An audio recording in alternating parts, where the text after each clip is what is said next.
Hello everyone, my name is Dr. Sarah Hagan. Thank you for coming to my talk tonight. Yes, I am a doctor, but I have a PhD, not an MD, which means I'm not the important kind of doctor, I'm the self-important kind of doctor. Tonight I'd like to talk to you about ancient Greek astronomy and how the ancient Greeks used lunar eclipses to measure the distance to the moon. Now I know none of you asked to be subjected to an academic talk tonight, so I'm going to put as many boobs and penises as possible into the talk to make it interesting.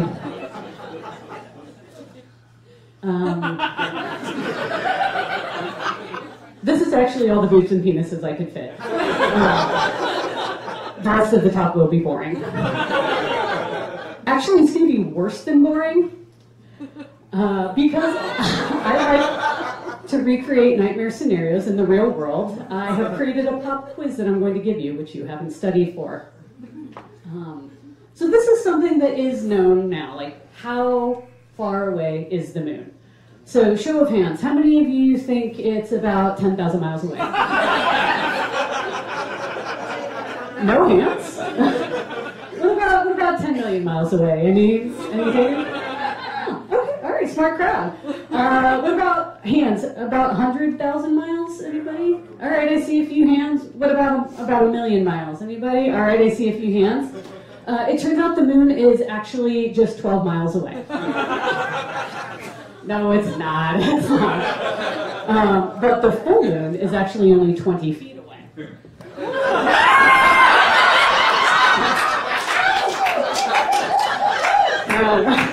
I don't actually mean the audience when I do STEM burlesque. Okay, so we will know the answer to this question by the end of the talk, but for now I'm going to leave you in suspense. Okay, so there are just a little bit of like mathematics that I want to get on the table so I know that we're all on the same page. So yeah, let's start. What is a triangle? Oh, Jesus, do you not know what a triangle is? This is worse than I thought. Okay, so a triangle is a three-sided figure, and they're found in nature all the time. For example, in the human body, there are triangles here, here, and here. If this is not your thing, in The Big Lebowski, there are hidden triangles here, here, and here. And even in a bowling ball, there is actually a triangle right there.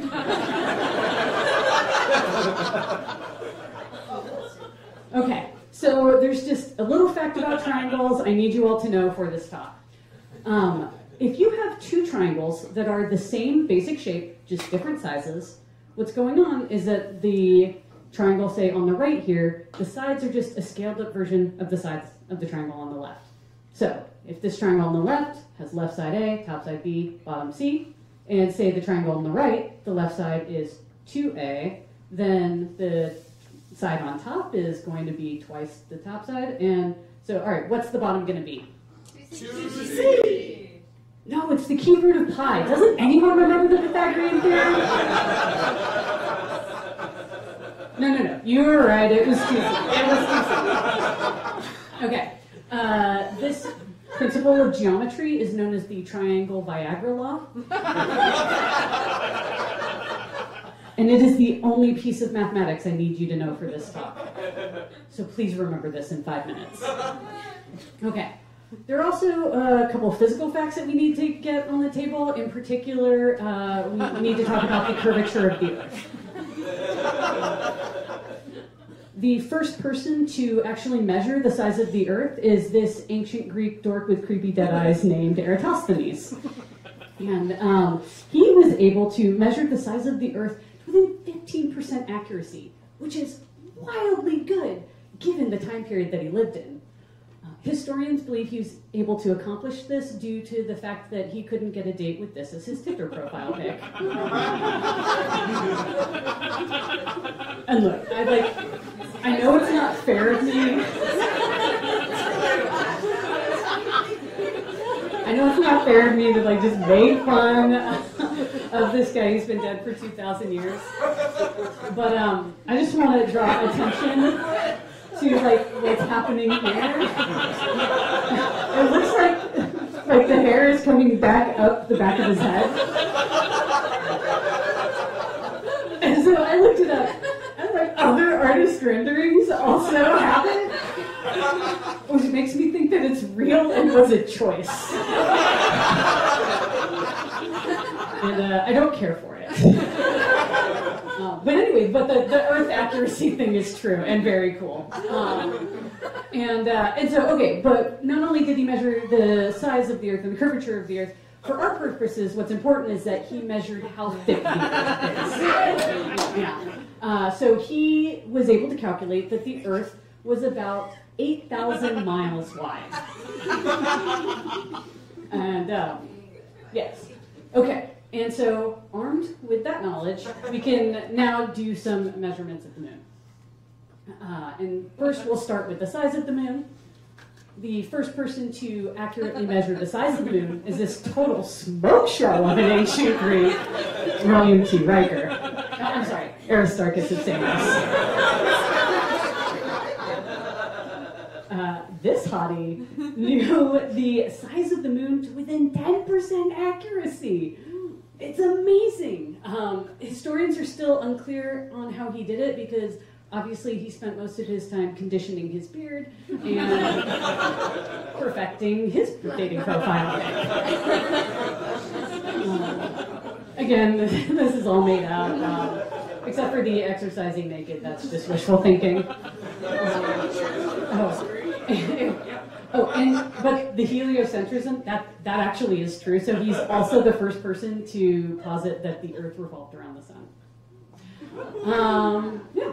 All right. So the way he was able to measure these distances were using a total eclipse of the moon. And so here's how he did it. So what's happening during a lunar eclipse? What's happening is that this moon moves through the shadow of the Earth. And what Aristarchus realized was that, wait a second, that distance, the width of the shadow of the Earth, is basically the width of the Earth. And so what he reasoned was that, the time it takes for the moon to move through the shadow is about the time it takes the moon to move one Earth diameter in space. And so here's what he did. He said, okay, pay attention to the edges of the shadow. When the tip of the moon just touches... Just the tip. Just touches the shadow, start your timer. Then, as the tip of the moon begins to pull out of the shadow, stop your timer. And when you do that, the time it takes the moon to travel one Earth diameter is about 4 hours. Now, okay, individual eclipses may be slightly different depending on whether the moon really travels directly through the center of the Earth shadow versus, say, glancing off the top. But 4 hours is what you would get if it moved directly through the shadow. If you're experiencing an eclipse lasting longer than 4 hours, please contact your doctor. All right, so that's step one. Next, what you do is you measure the time it takes for the moon to fully penetrate the shadow. So when you do that, okay, notice that in that time, the moon has traveled one moon diameter. So once again, start your timer when just the tip enters the shadow. Stop your timer when the ass end of the moon gets fully engulfed in the shadow. And if you do that accurately, you'll get that it takes about 1 hour for the moon to move one moon diameter.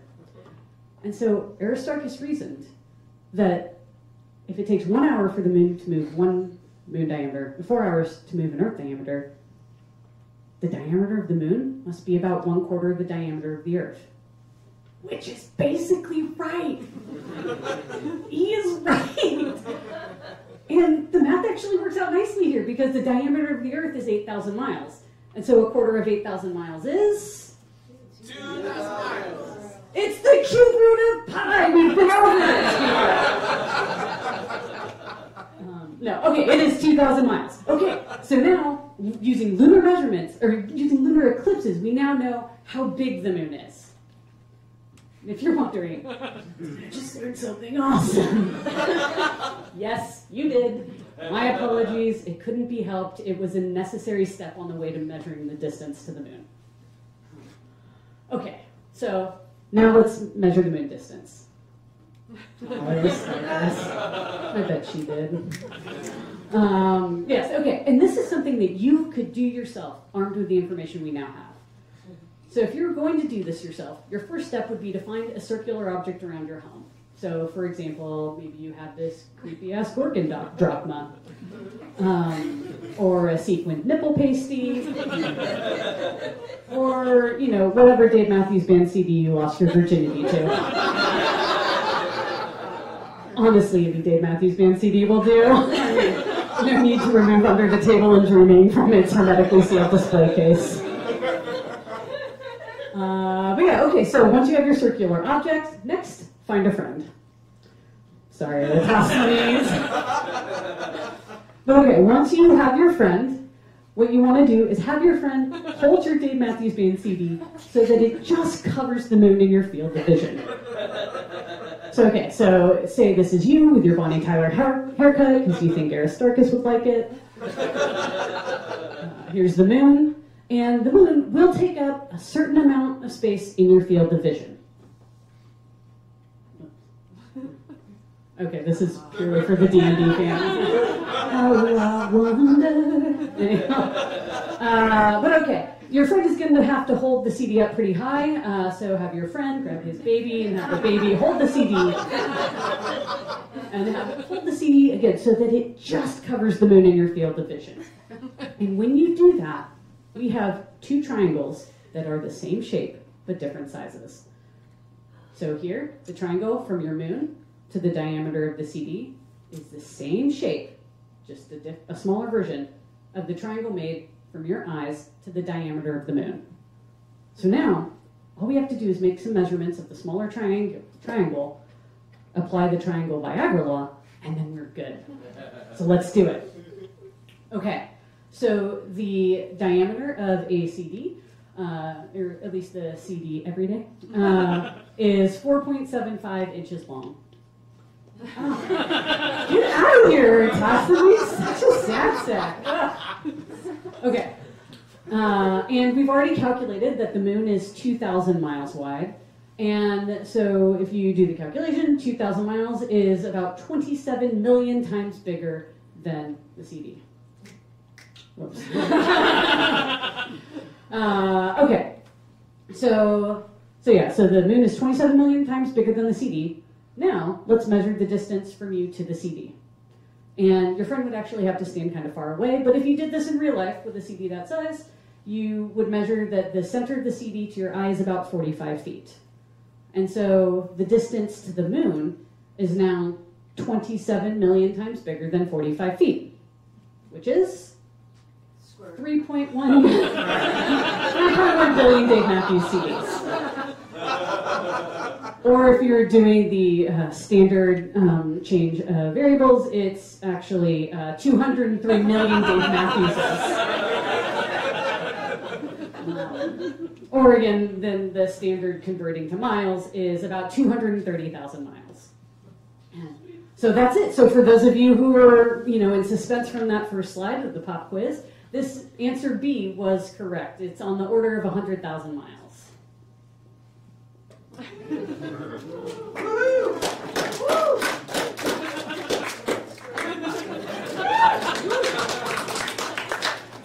Thank you. But don't get too excited. We are not done yet. I am not letting you out of here this easily. Okay, this seems like a smart crowd. Does anybody know how we actually measure this today? Anyone? Okay, well, it is a common... Oh, yeah. So, yeah. Yeah, all right, yeah, laser, yeah. It is a common misconception that the way we measure it now is we bounce radio waves or lasers off the moon and then time how long it takes to get back. The way we actually do it is we built a rocket and sent it to the moon. And then checked the odometer. Okay. And no questions. I must have explained everything perfectly. That's wonderful. You are welcome. Thank you, everyone.